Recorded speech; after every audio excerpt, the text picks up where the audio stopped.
गणतंत्र महापर्व अर्थात साधारण निर्वाचन परिप्रेक्षी जाजपुर जिला प्रशासन पक्षर भोटर सचेतनता कार्यक्रम अनुष्ठित हो जाइछि।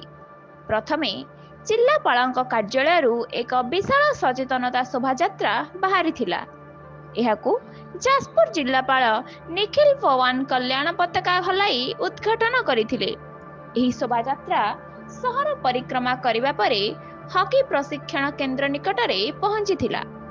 सेठारे नूतन भोटर को स्वागत करने सहित निर्वाचन रे अधिक भोट प्रतिशत वृद्धि पाई विभिन्न सचेतनता कार्यक्रम करा जायथिला।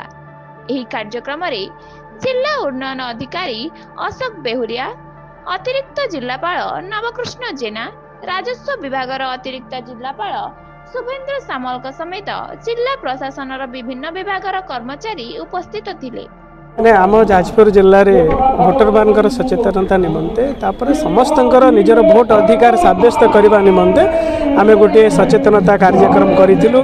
गोटे पदयात्रा करा सहर परिक्रमा करा आमर ये हॉकी स्टेडियम रे बहुत गुड़े सुंदर सुंदर कार्यक्रम करा मु आशा करी आमर ये जो प्रचेषा फल आमर जाजपुर जिलार समस्त नागरिक माने सेमानकर मत अधिकार सब्यस्त करेंगे। पीढ़ी को तो आम निश्चित भाव आह्वान दवा समस्त निजर भोट टी मतदान केन्द्र में जाकर निजर अधिकार सब्यस्त करंतु, देश गठन रे निजको सामिल करंतु।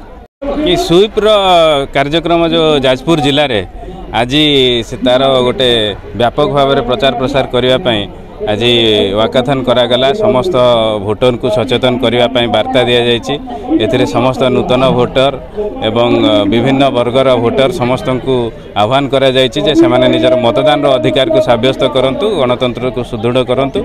आगामी दिन में जाजपुर जिले में विभिन्न अंचल में समस्त ब्लॉक म्युनिसिपालिटी एरिया रे यही कार्यक्रम मान अनुष्ठित होब, जमिति लोक मैंने आहरी आग को अधिक आग्रही होकर निजर मतदान अधिकार को सब्यस्त करेंगे।